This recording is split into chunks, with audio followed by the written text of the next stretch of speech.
Me llamo Eric. Tenía 24 años cuando empecé a trabajar en el Oxxo, que está en la esquina de Avenida Cuitláhuac y Lago Gielmar, justo frente a una parada de camión donde, de noche, casi siempre pasa puro Uber y uno que otro taxi. El local es pequeño, de esos que tienen la fachada rayada con plumón indeleble y un anuncio de comisión por recargas colgando con cinta desde hace meses. A pesar de eso, el gerente insistía en que todo debía lucir impecable. Su nombre era Rosendo, un tipo flaco y alto que olía a loción barata y que siempre parecía estar de malas.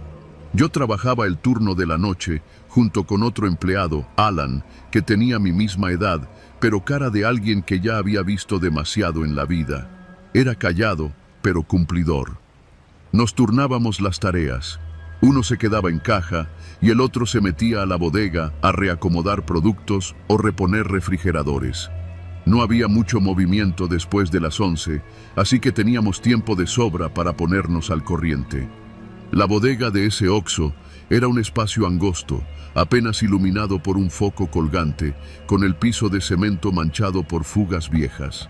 Al fondo había un pequeño cuarto con puerta metálica, donde se guardaban cosas más delicadas: cartones de cigarros, botellas caras y hasta paquetes de tarjetas de prepago. A esa puerta se le ponía un candado por orden de Rosendo, siempre, cada noche, sin excepciones. Y fue justo por ese candado que comenzó todo.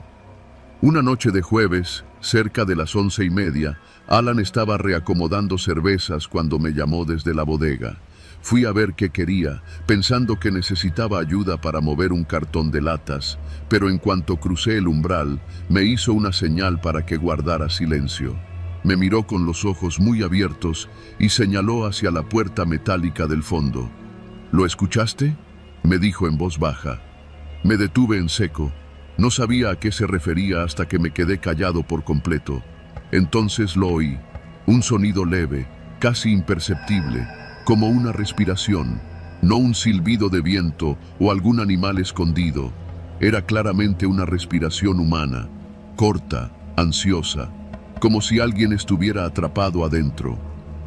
¿Hay alguien ahí?, pregunté casi sin voz, sintiendo cómo se me helaban las manos. Alan negó con la cabeza. Yo no abrí nada. Está cerrado con candado, como siempre. Me acerqué con cautela. Efectivamente, el candado estaba puesto. No había señales de que alguien lo hubiera forzado. Me agaché y miré por el pequeño orificio en la parte baja de la puerta, uno que siempre creí que era de ventilación. No vi nada, pero el sonido seguía ahí. Respiración, entrecortada, como si estuvieran justo del otro lado. Salimos de la bodega y llamamos a Rosendo. Tardó en contestar. Le explicamos lo que estaba pasando y, para nuestra sorpresa, no se mostró preocupado. Al contrario, nos dijo algo que nunca se me va a olvidar. Ciérrenla bien, pongan el candado y no se metan en broncas. Ya saben que en esa bodega no entra nadie después de las 11. Pero hay alguien ahí adentro, jefe, dijo Alan, más firme de lo que yo me atrevía. Rosendo guardó silencio un momento. Luego, con tono seco, respondió: pongan el maldito candado, no es asunto de ustedes. La línea se cortó. Nos quedamos parados unos segundos, mirándonos. No sabíamos si llamar a la policía o hacerle caso, pero la instrucción había sido clara, y Rosendo era el tipo de jefe que, si le llevabas la contraria, te despedía sin pensarlo 2 veces. Volvimos a la bodega. El sonido seguía allí. Yo no quería hacerlo, pero Alan se acercó y aseguró la cadena con el candado. Cada clic del metal sonó como una condena, y apenas lo cerró, el sonido cambió. Ya no era una respiración, era un gemido, bajo, casi infantil. No me atreví a preguntar si él también lo había oído. Esa noche casi no hablamos. Alan se quedó callado, sentado detrás de la caja. Yo me limité a acomodar un par de cosas por inercia. A la 1 de la madrugada, las cámaras dejaron de transmitir por unos minutos. Cuando regresaron, notamos algo raro. Las luces de la bodega parpadeaban, aunque nadie estaba allí. O al menos eso queríamos creer. La siguiente noche, Rosendo apareció en la tienda sin previo aviso. Traía en la mano una bolsa negra de plástico. No saludó, no preguntó cómo estábamos. Caminó directamente a la bodega, abrió el candado, entró y cerró la puerta tras él. Estuvo ahí dentro unos 10 minutos. Cuando salió, no traía la bolsa. Tampoco dijo nada. Solo se acercó a Alan y le entregó un nuevo candado. Usen este desde ahora, y no me hablen por idioteces. Se fue sin mirar atrás. Después de eso, las cosas se volvieron más extrañas. Cada noche, poco después de las 11, volvíamos a escuchar esa respiración. A veces, incluso golpes leves desde adentro, como si alguien tocara con los nudillos, no con fuerza, solo para hacerse notar. Intentamos ignorarlo. Seguimos trabajando como si nada, pero el peso de lo que sabíamos estaba ahí, en cada minuto de silencio, en cada cliente que entraba y salía sin imaginar lo que teníamos al fondo. Una noche, Alan llegó más callado que de costumbre. Tenía los ojos rojos, como si hubiera estado llorando o no hubiera dormido. Me contó algo que hizo que se me revolviera el estómago. Soñé con eso, me dijo, sin siquiera nombrarlo. Estaba en esa bodega, pero sin puerta, sin salida, y eso, lo que respira, me hablaba. Me decía cosas que no entendía, palabras sin sentido, pero sentía que me conocía, que me esperaba. No supe qué decirle. Esa madrugada, lo encontré parado frente a la puerta metálica. El candado estaba en su mano, abierto. ¿Qué haces?, le pregunté, casi en un grito. Alan no respondió. Solo miraba la puerta, inmóvil, como hipnotizado. Tuve que arrancarle el candado y cerrar yo mismo. Desde esa noche, dejó de venir a trabajar. Rosendo no preguntó por él. Solo dijo que algunos no aguantan el turno nocturno. A los pocos días, llegó un reemplazo. Pasaron semanas. Yo me mantuve en el trabajo, aunque ya no era el mismo. No me acercaba a la bodega, no escuchaba nada, o me convencía de que no lo hacía. Una noche, después de que mi nuevo compañero se fuera al baño, llegó Rosendo, otra vez con una bolsa negra en la mano. «No te metas, Eric, tú solo haces tu chamba, ¿verdad?», me dijo, mirándome como si pudiera ver dentro de mí. Asentí. Él fue a la bodega. Esta vez dejó la puerta entreabierta, solo un poco, lo suficiente para que viera algo. Adentro, contra la pared del fondo, había un bulto cubierto por una manta vieja y una figura pequeña, agazapada, respirando rápido, como un niño enfermo. Pero no era un niño. No dije nada, solo me alejé, me encerré en el baño y esperé que se fuera. Desde esa noche no volví al Oxxo. Hoy trabajo en una pizzería y cada vez que paso por esa esquina veo que el Oxxo sigue abierto. Las luces encendidas, la gente entra y sale, pero siempre me fijo en la parte trasera, en la bodega, y juro que, a veces, entre los ladrillos, se escucha todavía esa respiración, esperando que alguien olvide el candado o que lo abra, aunque sea un segundo.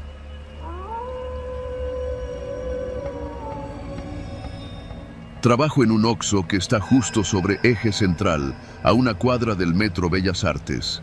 Es de esos locales pequeños pero siempre llenos, pegado entre una tienda de celulares y un local que vende tenis clonados. La zona es movida todo el día, pero por la noche es otro mundo. Yo me llamo Raúl, tengo 26 años y ya llevo casi 2 años en este Oxxo. Me toca casi siempre el turno de cierre, de las 4 de la tarde a las 12. Aunque la tienda está abierta toda la noche, después de las 12 ya solo queda un cajero nocturno que llega a cubrir el turno hasta la mañana. A esa hora, lo que más llega son taxis, clientes medio borrachos y vagabundos buscando cigarros sueltos. La noche que te voy a contar pasó un martes, un día cualquiera, pero terminó siendo la noche más jodida de mi vida. Era cerca de las 9. Teníamos algo de fila porque justo se acababa de ir la señora que barre afuera y se había acumulado basura por la entrada, así que uno de los clientes empezó a quejarse del olor.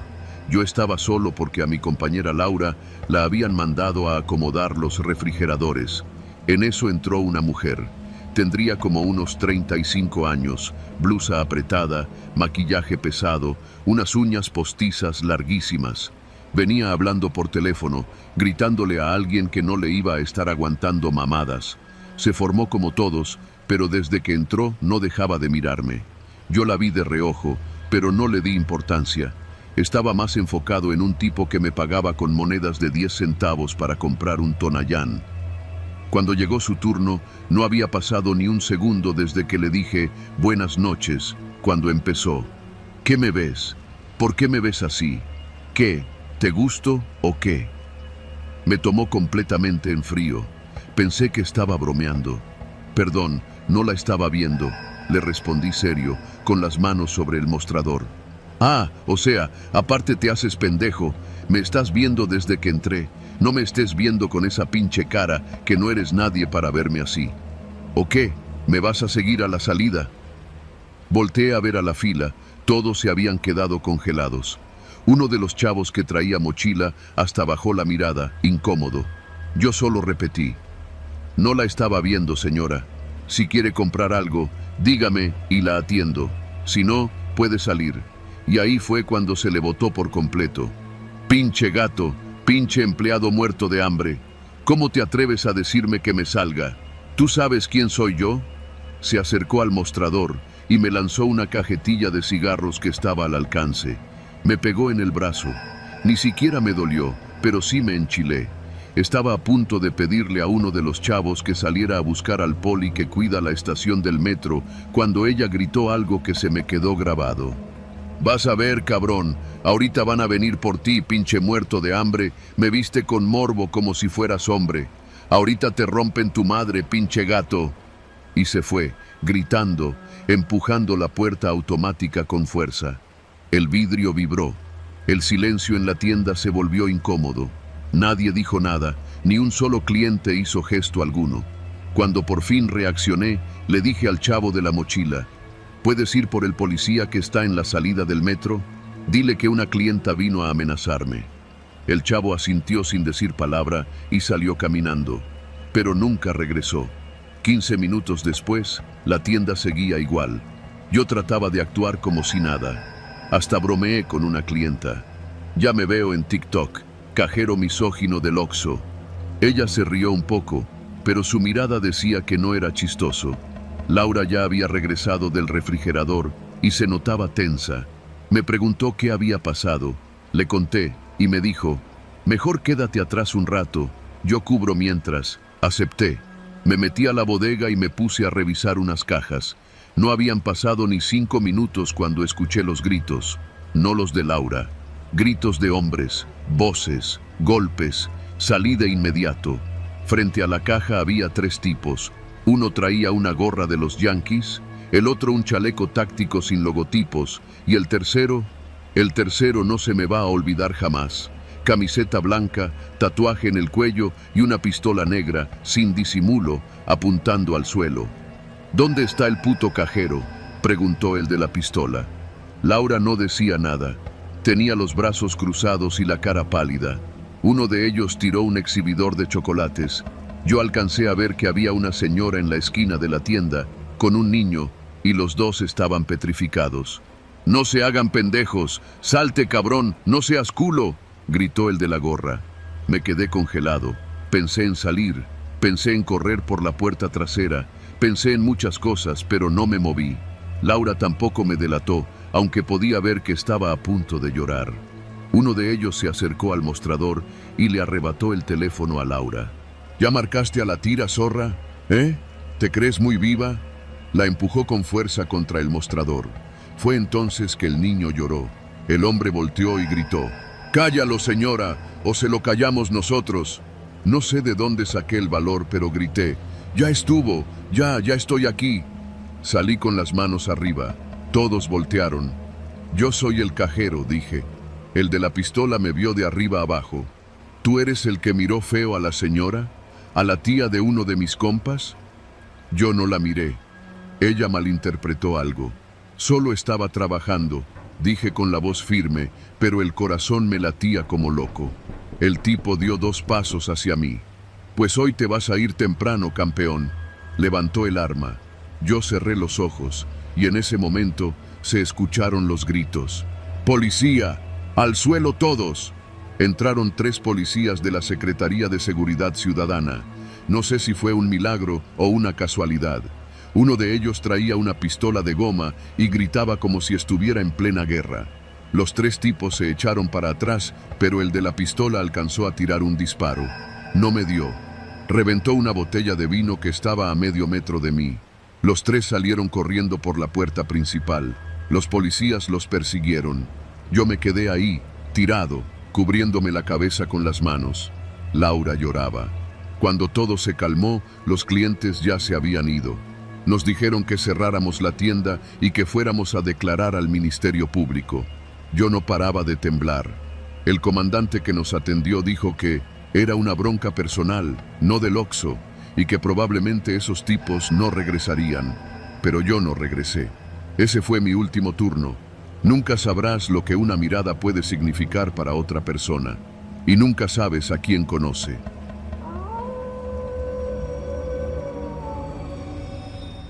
Todo comenzó el martes pasado, a esa hora en la que ya no pasa ni un alma por las calles, ni los perros ladran, y lo único que se oye es el zumbido de los refrigeradores. Eran alrededor de las 2 de la mañana. Yo era nuevo en ese turno de madrugada en el Oxxo de la Calzada Vallejo, justo al lado de una refaccionaria cerrada y una gasolinera que parecía más abandonada que en servicio. No era mi primer trabajo nocturno, pero sí el primero en el que pasaban tantas horas sin que nadie entrara.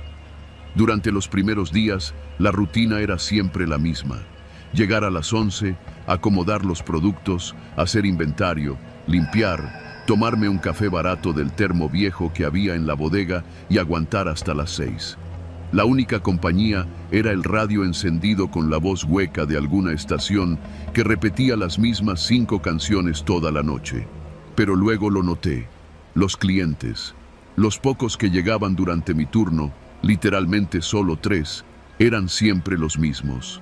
Pensé que era casualidad al principio, pero pasaron los días y ahí seguían, siempre en el mismo orden. El primero entraba a la 1:25, el segundo a las 2 en punto y el tercero a las 2:27. Cada uno hacía la misma compra, decía las mismas palabras y mostraba una sonrisa torcida que parecía tallada a la fuerza. El primero era un tipo alto, flaco, con sudadera gris y gorra negra. No decía nada más que buenas, agarraba un Gatorade rojo y un bubulubú. Siempre pagaba con un billete de 50 y se iba sin dar cambio. El segundo era un señor ya grande, moreno, con camisa blanca de manga larga, los dedos manchados de tinta, como si trabajara en una imprenta. Siempre pedía un delicado sin filtro y una coca de vidrio. Pagaba exacto, sonreía de lado y decía, a ver si mañana sí llueve. El tercero era un joven de lentes, algo pálido, con mochila escolar. Compraba un Yakult y una barrita de avena. Jamás hablaba. Solo me miraba con esa sonrisa torcida y luego salía caminando hacia la gasolinera, donde se quedaba parado un rato mirando hacia el Oxxo antes de desaparecer entre las sombras. Pensé que me estaba sugestionando. Me dije que era normal, que en la madrugada uno se empieza a obsesionar con los detalles más tontos para no volverse loco de aburrimiento. Pero un viernes, algo se rompió en esa rutina. El primero, el de la gorra negra, no entró. Me extrañó tanto que revisé el reloj varias veces. Pensé que se me había adelantado, que tal vez no lo había notado, pero revisé las cámaras. Nadie había cruzado la puerta en esa hora. A la 1:25 no hubo movimiento. A las 2 entró el señor de los dedos manchados, como siempre. Dijo su frase. Compró lo de siempre. Sonrió. Pero cuando lo vi más de cerca, su sonrisa era más amplia, casi forzada. Sus ojos estaban inyectados de rojo. No me dijo, a ver si mañana llueve. Esta vez me dijo, hoy no vino tu favorito, ¿verdad? Sentí un frío en el estómago. No contesté, solo le cobré. El tipo salió sin dejar de mirarme. Y luego llegó el tercero, el joven pálido. Y ese día sí habló. Solo una palabra al dejar la barrita y el Yakult en el mostrador. ¿Notaste? Tenía la misma sonrisa torcida. Pagó en efectivo y salió. Se detuvo, como siempre, frente a la gasolinera y me siguió mirando. Después de eso, ya no pude dejar de ver. Las siguientes noches volví a observar el patrón. Ya no eran solo sus rostros idénticos, sus horarios exactos, sus frases repetidas. Había más. El billete de 50 del primero siempre tenía la misma doblez. El cigarro del segundo siempre olía a tinta. El Yakult del tercero cada noche estaba más vacío, como si ya lo hubiera tomado antes de entrar. Todo estaba demasiado milimétrico. Entonces decidí hacer algo estúpido. Le pregunté al gerente si podía revisar las cámaras de turnos anteriores. Dijo que no había problema, que solo eran archivos de rutina. Pasé la tarde del lunes viendo las grabaciones de la semana pasada. Cada noche era igual. Mis movimientos, los de los clientes, sus horarios, todo calcado. Pero hubo algo más. En cada grabación, mientras los tres se marchaban, todos miraban hacia la cámara, justo antes de salir, solo por un segundo. Los tres en sus respectivos turnos, sin excepción, como si supieran que los estaba viendo ahora. Esa noche regresé al turno con el estómago revuelto. A la 1:25 entró el de la gorra. Me miró directo a los ojos. ¿No abriste hoy las cámaras?, preguntó. Su voz era más firme que nunca. No supe qué responder, solo negué con la cabeza. Así está mejor, dijo, y se fue sin comprar nada. El segundo no apareció, el tercero sí, pero no entró. Solo se quedó parado afuera, al borde de la banqueta, bajo la luz mortecina de la lámpara del poste, mirando directo al mostrador. No se movía, ni pestañeaba. Quise salir, preguntarle si estaba bien, pero la puerta automática no se abrió. El sensor no lo reconocía como persona, como si no existiera. Me encerré en la bodega. Ahí pasé el resto del turno, con el radio apagado, revisando el monitor de la cámara trasera en mi celular. Cada tanto, regresaba a la imagen del frente. El joven seguía ahí, hasta que a las 5:12 desapareció, sin moverse. Simplemente dejó de estar ahí. Me tomé el día siguiente. No pude con el miedo. Dormí a medias, me sentía enfermo, como si algo me estuviera apretando el pecho desde adentro. Pero volví, porque necesitaba una explicación, porque si no lo enfrentaba, me iba a volver loco. A la 1:25 entró el primero, pero no era él, era el segundo, vestido como el primero, con la gorra del primero, pero con la cara del segundo, la misma sonrisa torcida. Hoy me tocó primero, dijo, y dejó un billete arrugado en el mostrador. A las 2:05 entró el tercero, pero traía la camisa del segundo y los lentes del primero, y en sus manos tenía tinta. No dijo nada, solo se rió, una risa seca, sin dientes. La cámara dejó de grabar. Lo supe porque la luz roja se apagó en el instante en que lo vi.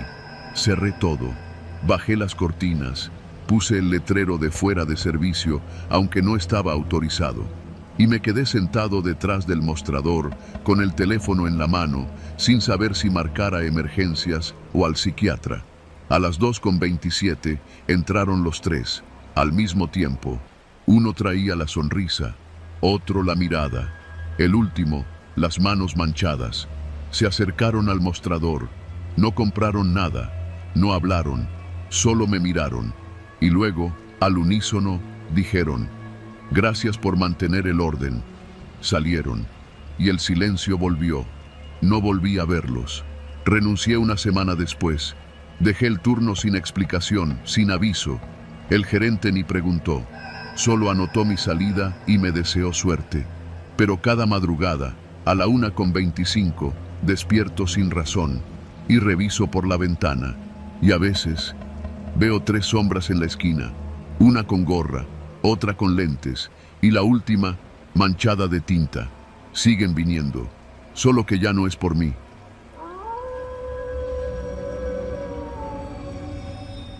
Trabajo como conductor de reparto para una empresa de productos farmacéuticos. Mis días están llenos de entregas a farmacias, clínicas privadas y a veces hasta hospitales.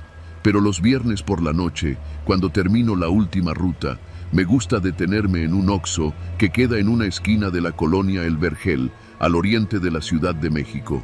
Ese Oxxo es de los pocos que todavía tiene un estacionamiento pequeño para 5 autos, rodeado de malla ciclónica oxidada y lleno de baches. Siempre está medio vacío. Supongo que por lo feo que está el rumbo y lo poco transitado que es de noche. Pero me gustaba por eso mismo. Ahí nadie me molestaba. Me bajaba por un café y unos cigarros y me quedaba unos minutos en la cabina de la camioneta, escuchando música mientras terminaba de anotar los gastos del día. El guardia que trabaja ahí se llama Don Aurelio, un señor ya grande, con cara de que ha vivido más de lo que ha querido. Siempre está en una silla de plástico afuera de la tienda, junto al bote de basura, con una chamarra azul marino del Oxxo y una libreta negra que nunca suelta. No habla mucho, solo asiente con la cabeza y de vez en cuando dice un buenas sin mirarte directo. Lo empecé a saludar por cortesía y con los meses nos fuimos haciendo de una rutina. Yo le ofrecía un café cuando salía de la tienda. Él me decía, gracias joven, y luego volvía a su cuaderno escribiendo quién sabe qué.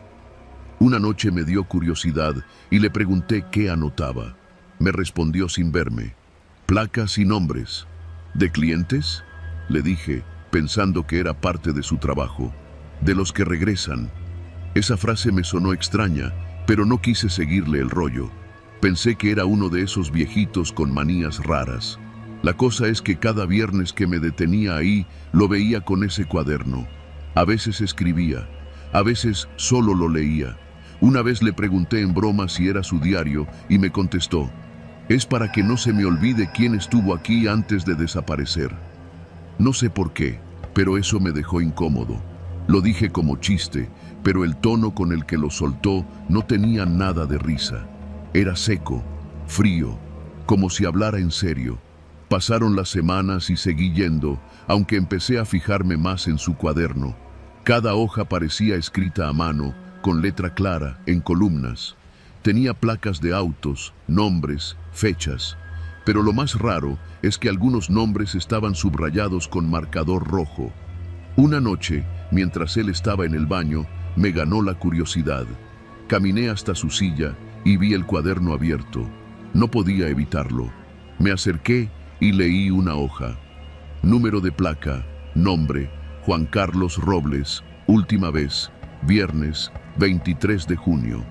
Número de placa, nombre, Carla Jiménez, última vez, viernes, 30 de junio. Había como 20 registros en esa misma hoja, y más abajo, algunos subrayados. Uno de ellos me llamó la atención. Número de placa, nombre, Esteban D. Me paralicé. Ese era mi nombre, y esa era mi placa. El cuaderno decía, última vez, viernes, 11 de agosto. Pero ese viernes era justo el día siguiente. Cuando don Aurelio regresó del baño, yo ya estaba en la camioneta. Me temblaban las manos. No volví a pasar por ese Oxxo por un par de semanas. Me inventaba pretextos para terminar la ruta en otro rumbo. Pero algo en mí no me dejaba en paz. ¿Cómo podía estar mi nombre ahí, en ese cuaderno, junto a placas de autos que, según él, ya no volvían? Lo peor vino días después. Estaba viendo las noticias en mi celular cuando vi una nota local. Desaparece mujer en la colonia El Vergel. Fue vista por última vez en un Oxxo de la zona. Su auto fue encontrado abandonado en el estacionamiento El Modelo y la placa del auto eran familiares. No supe de dónde, hasta que me acordé del cuaderno. Lo busqué entre mis notas. NUI 176A. Era la misma que vi escrita bajo el nombre de Carla Jiménez, subrayado en rojo. Traté de convencerme de que era coincidencia, pero cada semana salían más notas. Desaparecidos, la mayoría jóvenes, algunos de la zona, otros solo de paso. Empecé a hacer una lista por mi cuenta. Revisaba el noticiero local, las redes vecinales. Cruzaba nombres con lo poco que recordaba del cuaderno. Era difícil, pero encontré 4 coincidencias. 4 personas que estaban en ese cuaderno antes de desaparecer. Así que una noche decidí volver. Me estacioné más lejos de lo habitual, donde pudiera ver la tienda sin que me notaran. Don Aurelio estaba en su silla, como siempre, cuaderno en mano. Entraba gente, salía, un par de taxistas, una mujer con ropa deportiva, 2 tipos en moto. El guardia no se movía, solo escribía. Estuve ahí como 1 hora, y cuando me convencí de que no iba a pasar nada, me bajé y entré al Oxxo. Compré lo de siempre, un café y cigarros. Don Aurelio no me saludó, no me vio, ni siquiera pareció reconocerme. ¿Se acuerda de mí?, le pregunté. No. La semana pasada me escribió en su libreta, puso mi nombre y mi placa. Guardó silencio, luego cerró el cuaderno con calma y dijo: yo solo apunto lo que me piden. ¿Quién se lo pide? Los que ya no regresan. Sentí como se me iba la sangre del cuerpo. Me subí a la camioneta y me largué de ahí sin mirar atrás. Esa fue la última vez que lo vi. Desde entonces he tenido pesadillas recurrentes. En ellas siempre estoy frente al Oxxo. Siempre es de noche. Y don Aurelio me mira, esta vez sí me ve, y escribe algo, pero nunca alcancé a leerlo. Me despierto sudando, sintiendo que algo me sigue. He pensado en denunciarlo, en contarle esto a alguien. Pero, ¿qué puedo decir? ¿Que un viejito apunta nombres y placas y luego la gente desaparece? No tengo pruebas, solo intuiciones y miedo. Lo que sí sé es que mi nombre estaba en ese cuaderno antes de que pasara la fecha. Y sigo aquí, todavía. Tal vez porque no volví, tal vez porque todavía no es mi turno, o tal vez porque alguien más tomó mi lugar.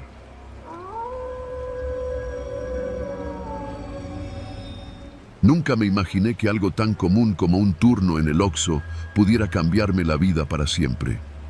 Me llamo Adrián y trabajo de cajero en un Oxxo que está en la esquina de la calle Orquídea, justo donde termina la colonia Los Laureles, en la ciudad de Guadalajara. Es un Oxxo pequeño, como tantos, con su cafetera siempre goteando, el refri de cerveza zumbando y las papitas desacomodadas cada vez que los morros de la zona vienen a buscar qué botanear. Era martes y ya pasaban de las 10 de la noche. El tráfico de clientes empezaba a disminuir, como siempre. Afuera, el alumbrado público fallaba, como también era costumbre. Las calles estaban medio a oscuras, solo con el faro del poste frente a la tienda parpadeando intermitente. Adentro, todo estaba en orden.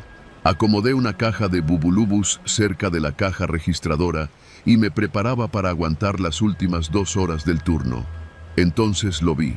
Un niño, no tendría más de 7 años, delgado, con una camiseta roja de los Rayados que le quedaba grande y los tenis sucios. Caminaba solo por la banqueta, despacito, como si contara sus pasos. Se detuvo frente a la tienda. Se quedó ahí unos segundos, parado, como si dudara en entrar. Luego dio un paso y la puerta automática se abrió.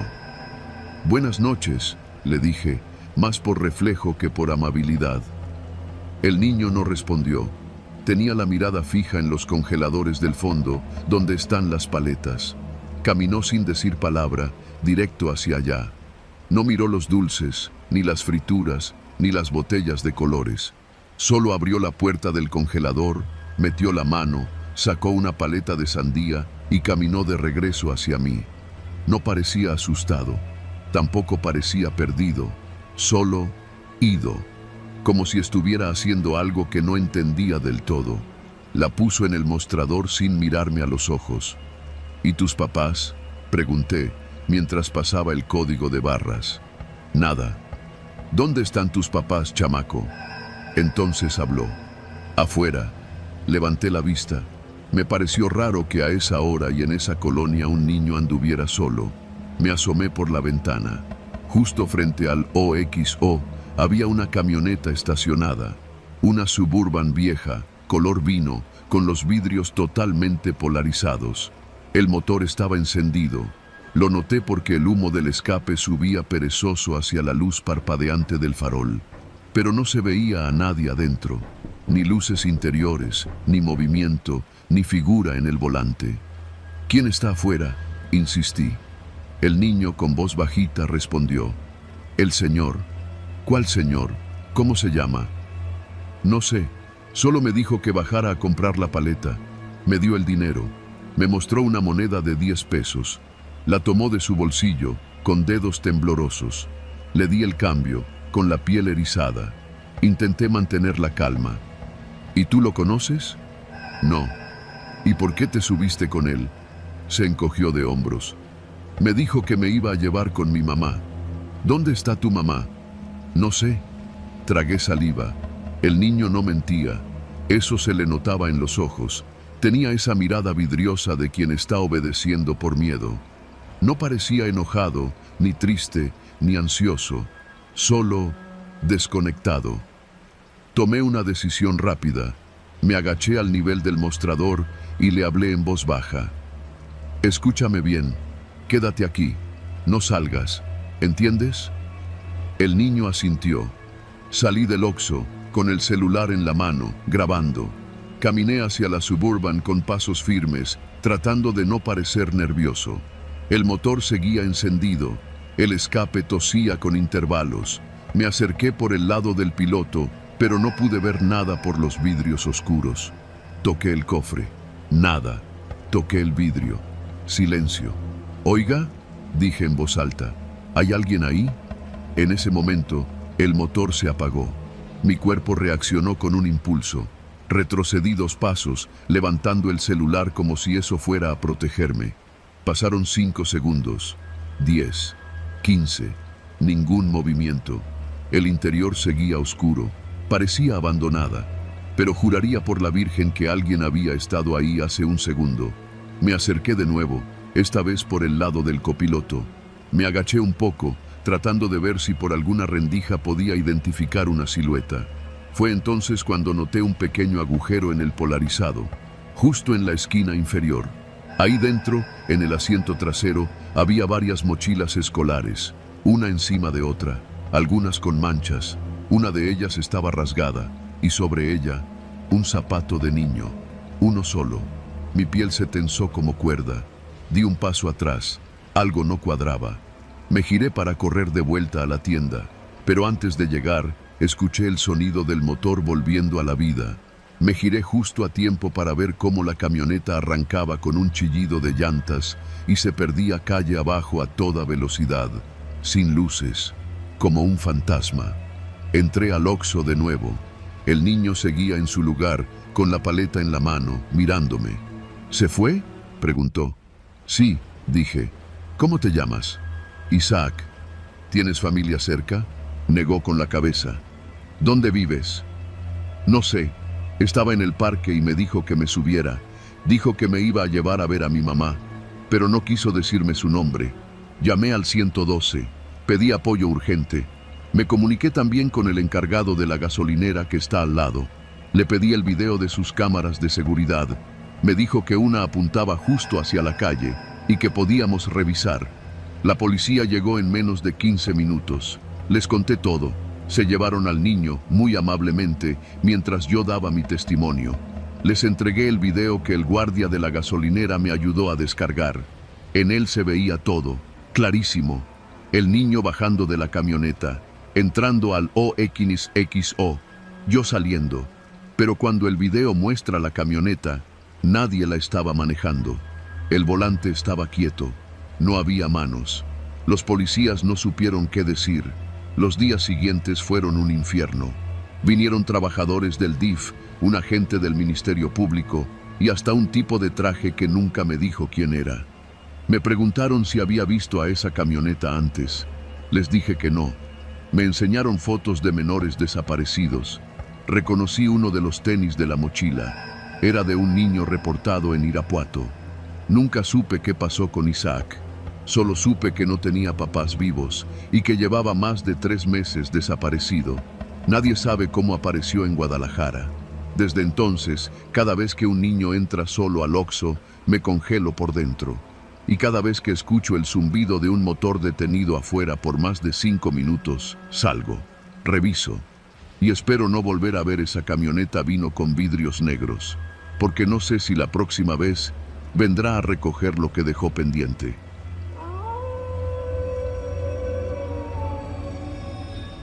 Me llamo Miriam, tengo 18 años y hasta hace poco trabajaba en un Oxxo en la alcaldía Iztapalapa, justo frente al eje 5, en un cruce donde a diario pasaban microbuses, patrullas y hasta vendedores de hot dogs a la medianoche.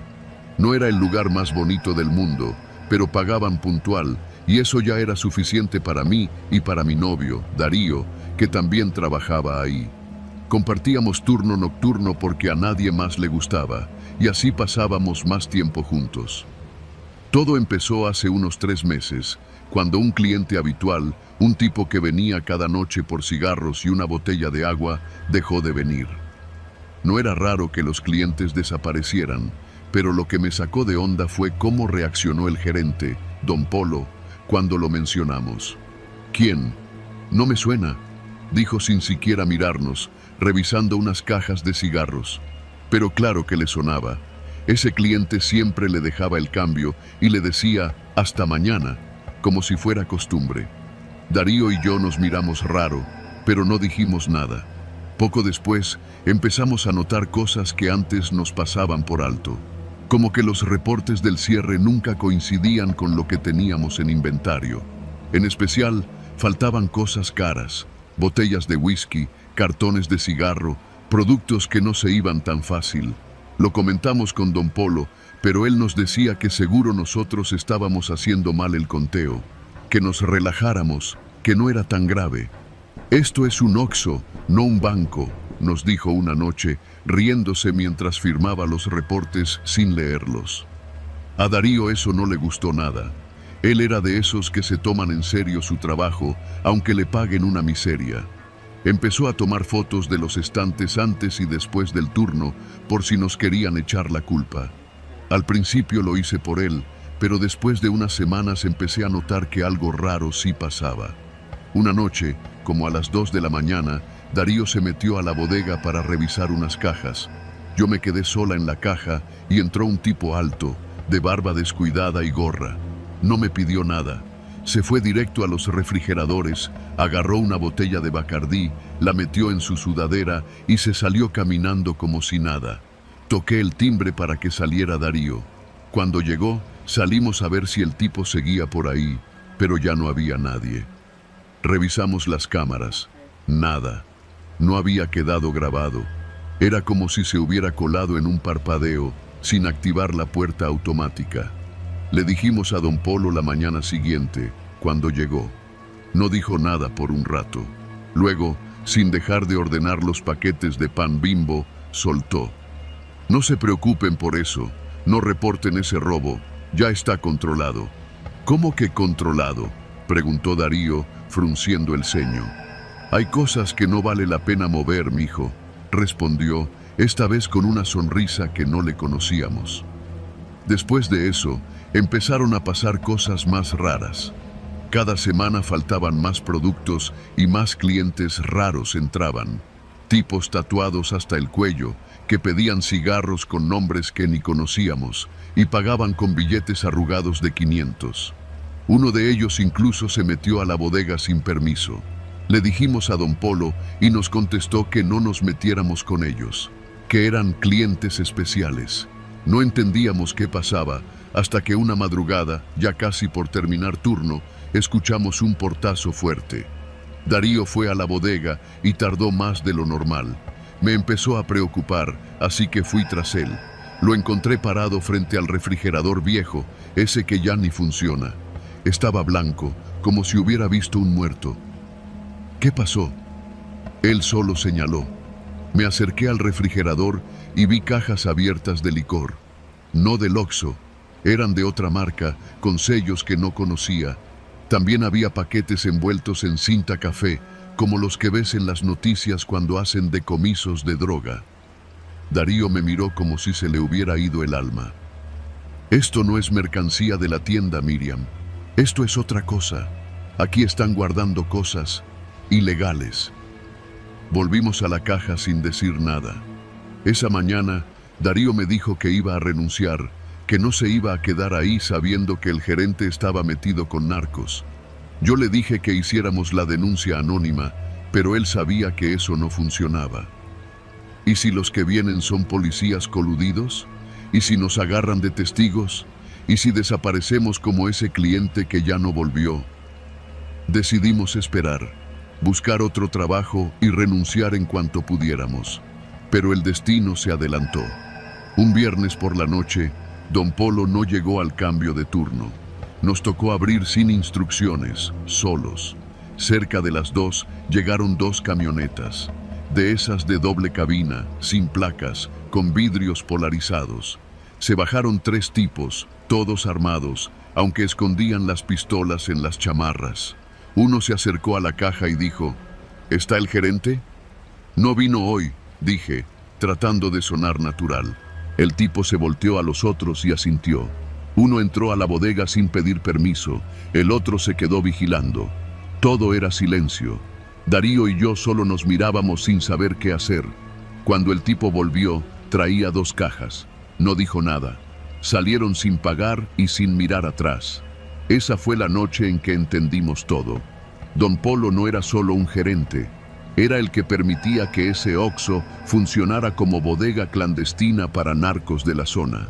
Lo que faltaba en el inventario no se reportaba porque se vendía por fuera. Y si algo desaparecía, era porque alguien ya había decidido no dejar huella. No podíamos quedarnos.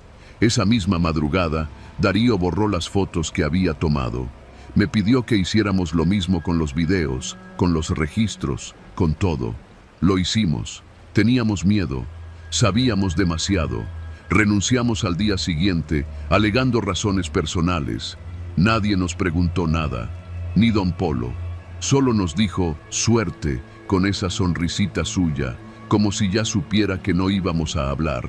Desde entonces, cada vez que paso frente a ese Oxxo y veo a los nuevos empleados jóvenes, sonrientes, me pregunto si ya se dieron cuenta de que están trabajando en una tienda donde los robos no se reportan. Porque no son robos, son entregas.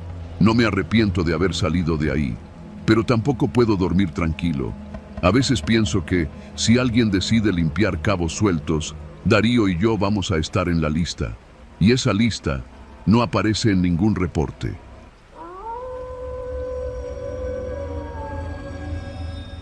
Trabajo como cajero en un Oxxo que está justo en la línea entre Reynosa y McAllen, a unos metros del puente internacional. Es un lugar que tiene lo suyo. Durante el día recibimos de todo, desde oficinistas en pausa hasta traileros que cruzan a cargar diésel del lado mexicano porque es más barato. Pero en las noches, las cosas son distintas. El turno nocturno no le gusta a nadie. Quienes lo han hecho un tiempo acaban renunciando o pidiendo que los cambien. A mí me tocó quedarme porque no tenía otra opción. Necesitaba el dinero y ser joven y sin hijos me hacía perfecto para el horario. Según el gerente, yo era ideal para eso porque aguantaba vara. Las primeras semanas fueron tranquilas. Me dedicaba a rellenar las charolas de pan dulce, acomodar los Yakults que nunca se vendían y matar el tiempo con café recalentado. Pero entonces comenzaron los detalles. Esos pequeños errores en la Matrix que uno al principio ignora porque está más preocupado por no dormirse que por armarse teorías locas. Fue una noche de miércoles cuando lo noté por primera vez. Un hombre entró como a las 2 de la madrugada. Iba cubierto con una chamarra gruesa, pero el calor de Reynosa no mentía. Hacía más de 30 grados incluso a esas horas. Caminaba encorvado, casi arrastrando un pie, y su mirada se mantenía baja. Tomó un Gatorade azul, una barrita de avena y una cajetilla de cigarros. Cuando llegó a la caja, levantó la mirada y me dijo apenas un buenas. Fue cuando extendió la mano para pagar que lo vi. Le faltaba un dedo. El anular de la mano derecha estaba ausente, limpio, como si hubiera sido amputado quirúrgicamente. Me llamó la atención, pero no dije nada. A veces pasan accidentes en maquilas o en talleres mecánicos, pensé. Le cobré, dio las gracias con voz baja y salió cojeando. Pero no fue el único. Esa misma semana llegaron 3 clientes diferentes, en horarios distintos, con heridas similares. A una mujer le faltaba una oreja, a otro un pedazo del antebrazo, envuelto con vendas rojas aún frescas, y al último le faltaban ambas palmas. Llevaba guantes sin dedos y dejó las monedas sobre el mostrador con movimientos torpes, como si usara muñones. No es raro ver cosas feas en la frontera. Asaltos, migrantes en pésimas condiciones, incluso cuerpos abandonados. Pero esto era distinto. Estas personas no parecían indigentes ni adictos. Vestían limpio, hablaban poco y al salir se subían a carros que claramente no eran baratos. Era como si alguien los hubiera marcado. Intenté comentarlo con mi supervisora, Luisa, una mujer de unos 40 que ya parecía tener el alma triturada por años de trabajar en tiendas. Me escuchó en silencio mientras yo mencionaba lo que había notado. Cuando terminé, solo me dijo: «Mira, si quieres durar, no preguntes, atiende y cobra. Tú no sabes nada. ¿Estamos?». Me quedé helado. ¿Eso era todo? ¿Así nomás? Después de eso, empecé a prestar más atención. Tomaba nota mental de cada cliente nocturno, su apariencia, su comportamiento. Y no fallaba. Al menos 1 de cada 3 llegaba con una marca evidente. No eran heridas viejas ni cosas normales. Eran cortes, amputaciones, ausencias visibles. Y todos pagaban en efectivo. Una madrugada entró un joven, tendría unos 20. Venía temblando, literal. Se notaba que no quería estar allí. Agarró una coca y unos cacahuates y se acercó a pagar. Cuando metió la mano al bolsillo para sacar las monedas, noté que tenía un vendaje en el cuello, justo donde termina la mandíbula. Se le cayó una moneda y cuando se agachó para recogerla, dejó escapar un pequeño lamento. Lo miré fijamente. Estaba llorando. «¿Estás bien?», pregunté, aunque ya sabía la respuesta. No me respondió. Solo se limpió las lágrimas y me dijo: «Si me preguntan, no estuve aquí. Pagué el resto de su cuenta de mi propio dinero, ni siquiera se lo dije. Solo lo dejé ir. Esa noche me costó dormir». Pasaron los días y aunque intentaba hacerme el indiferente, no podía quitarme la sensación de que algo oscuro estaba ocurriendo. Había una especie de rutina. Los mismos clientes regresaban cada semana, cada vez con una parte menos. Una mujer que al principio venía con aretes de oro y maquillaje perfecto, semanas después llegó con la mitad de la cara desfigurada, como si se la hubieran arrancado con una navaja.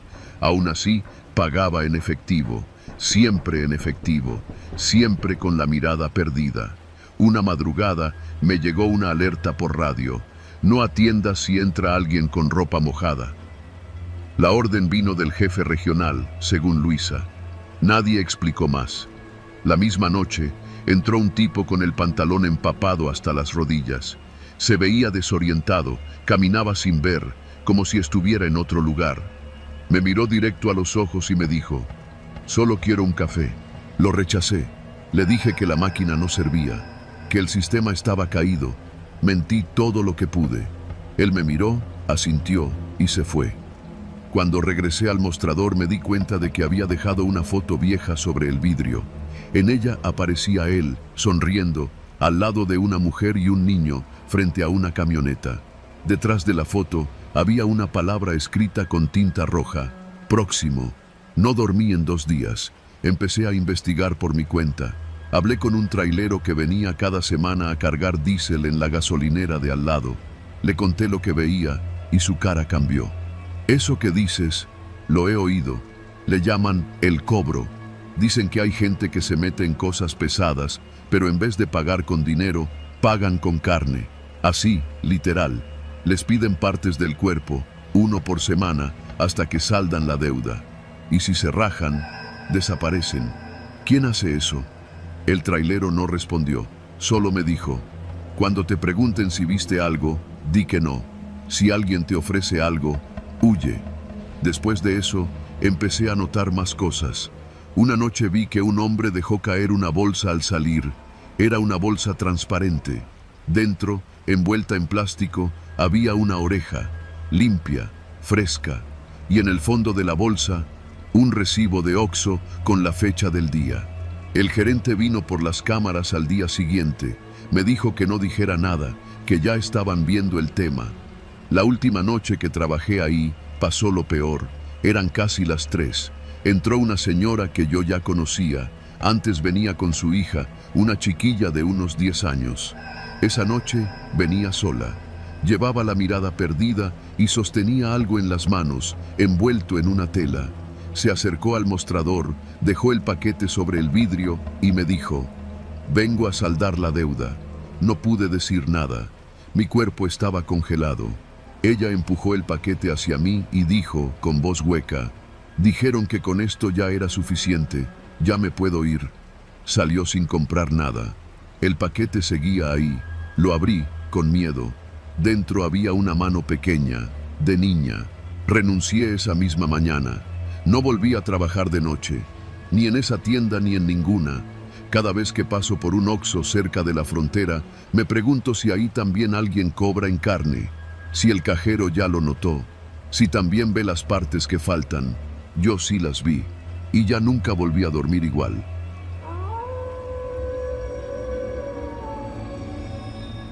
Trabajo en un Oxxo que está en el borde del libramiento norte de Irapuato, entre un baldío seco lleno de basura y una pensión para tráileres. De día es un hervidero de movimiento, pero en la noche se convierte en un lugar donde el silencio pesa más que las bolsas de hielo de los refrigeradores. Hago el turno nocturno desde hace 6 meses. Me llamo Marlene y tengo 26 años.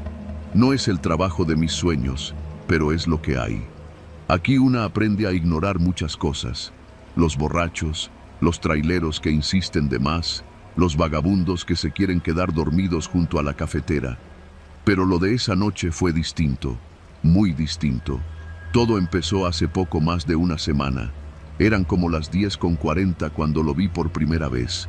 Un tipo alto, delgado, como de unos 40 años, con camisa blanca de manga larga y jeans gastados. Llevaba gorra, pero no de esas modernas, sino una de las viejas, como de taxista antiguo. Caminó lento hasta el mostrador, me miró con una sonrisa apenas dibujada y dijo con voz suave: «Unos cigarros Montana, por favor». Los pagó con un billete de 50, tomó el cambio y salió sin prender el cigarro. Solo se quedó afuera, bajo la luz amarilla del farol, mirando hacia la tienda. Yo pensé que estaba esperando a alguien, o tal vez iba a prender el cigarro en cuanto saliera, pero no lo hizo. Se quedó ahí, de pie, mirando. Luego se fue. A los 10 minutos regresó. Pidió otra vez Montana. Ni siquiera parecía que hubiera abierto el paquete anterior. Esta vez ni sonrió. Solo dejó el billete, tomó los cigarros y se volvió a salir. Otra vez se quedó ahí, sin moverse, sin fumar, solo mirando. A mí. La tercera vez, cuando regresó a las 11:30, ya me empezó a incomodar. Le dije, con una sonrisa forzada: «¿Se te están acabando muy rápido o qué?». No respondió. Solo me miró directo a los ojos mientras extendía el dinero. No había hostilidad, pero sí algo que no sabía cómo nombrar, como si me analizara, como si me viera sin realmente verme. Agarró el paquete nuevo, idéntico a los anteriores, y salió de nuevo. Así fue los siguientes días. Siempre después de las 10, cada 10 o 15 minutos, entraba, pedía lo mismo y salía sin encender ni un solo cigarro. Siempre solo, siempre en silencio, siempre mirándome con esa calma espesa. Al tercer día ya se me revolvía el estómago cada que lo veía cruzar la calle. Le conté a mi compañero del turno de la tarde, Ernesto. Se rió y me dijo que seguro era un loco inofensivo. «Mientras pague, que compre los que quiera», me dijo, mientras contaba la caja chica. Pero a mí me daba miedo. No era lo que hacía, sino cómo lo hacía. No se ponía agresivo, no decía groserías, no hacía nada, pero esa insistencia silenciosa me carcomía. A veces, cuando lo veía a través del cristal, tenía la sensación de que estaba contando algo. Sus labios se movían apenas, como si dijera cosas que solo él entendía. El cuarto día decidí preguntarle directamente: «Oye, ¿todo bien? ¿Estás esperando a alguien?». El tipo me observó un par de segundos. Luego, como si fuera lo más normal del mundo, dijo: «Solo te estoy viendo». Me reí, incómoda, pero él no lo dijo en broma. No fue un piropo, ni un intento torpe de ligue. Fue una afirmación seca, sin matices. «¿Por qué?», pregunté, tratando de mantenerme firme. «Porque tú no sabes quién eres. No dije nada. Me limité a pasar el billete por la caja y entregarle el cambio. Esa noche no dormí. Sentía su mirada incluso después de cerrar mi puerta con doble seguro. Desde entonces, las visitas se volvieron más frecuentes. Ya no era cada 10 minutos. A veces entraba, salía y regresaba en 2. Un ciclo sin sentido. Una vez vi que dejó uno de los paquetes en la repisa de la entrada, como si nunca le hubiera interesado. El 7º día fue el peor. Llegó justo después de las 11. Yo ya estaba tensa, los nudillos blancos por apretar la charola del cambio. Me limité a entregarle lo de siempre, sin decir una palabra. Pero esta vez no se fue. Se quedó parado frente al mostrador, con los cigarros en la mano. Me miró fijo, con los ojos abiertos de par en par, y dijo: ¿Ya te diste cuenta? ¿De qué?, respondí, sin querer sonar nerviosa. Hay cosas que tú haces y no recuerdas. Tragué saliva. El Oxxo estaba vacío. Ni un coche pasaba por la carretera. A lo lejos, solo se escuchaba el zumbido del refrigerador y el tic de la cámara giratoria. El hombre se acercó un poco más. ¿Nunca te has preguntado qué haces cuando estás sola, cuando no hay nadie viéndote? Creo que deberías irte, le dije, levantando la voz. Él sonrió. Por primera vez, sonrió en serio. Luego dejó el paquete de cigarros en el mostrador, ni siquiera lo había abierto, y se fue. No volvió esa noche, ni la siguiente, pero el tercer día encontré algo en la bodega. Mientras revisaba inventario, vi una caja mal cerrada con cinta gris. Pensé que era producto devuelto, pero cuando la abrí, encontré algo que me hizo tambalearme. Decenas de paquetes de cigarros Montana, todos cerrados, todos marcados con la misma fecha. Algunos ya empezaban a verse aplastados, y había una nota, escrita en papel de Oxxo, con mi propia letra. Recuerda que ya lo conoces, no finjas que no. Sentí un golpe en el pecho. No recordaba haber escrito eso, ni siquiera sabía que esa caja estaba ahí. Esa noche pedí a Ernesto que me cubriera y fui a casa. No podía estar ahí sola. Al día siguiente fui al gerente de zona. Le conté todo. Me miró como si estuviera exagerando. ¿Tienes pruebas?, me preguntó. Hay una caja con los cigarros y una nota que... ¿Dónde está esa caja? Fuimos juntos a la bodega y no estaba. Ni la caja, ni los cigarros, ni la nota. Revisamos las cámaras. No había grabación de ningún hombre comprando cigarros esa semana. Solo yo, sola, atendiendo, hablando con el aire, con el mostrador vacío, comprando cigarros cada 10 minutos. El gerente me sugirió tomar unos días libres. Yo acepté. Pero anoche, mientras pasaba frente al Oxxo en un Uber, lo vi. Ahí estaba, de pie, frente a la tienda, bajo la luz amarilla del farol, con un paquete de cigarros en la mano, mirándome. No lo había soñado, no lo había inventado. Él existe y está esperando que vuelva.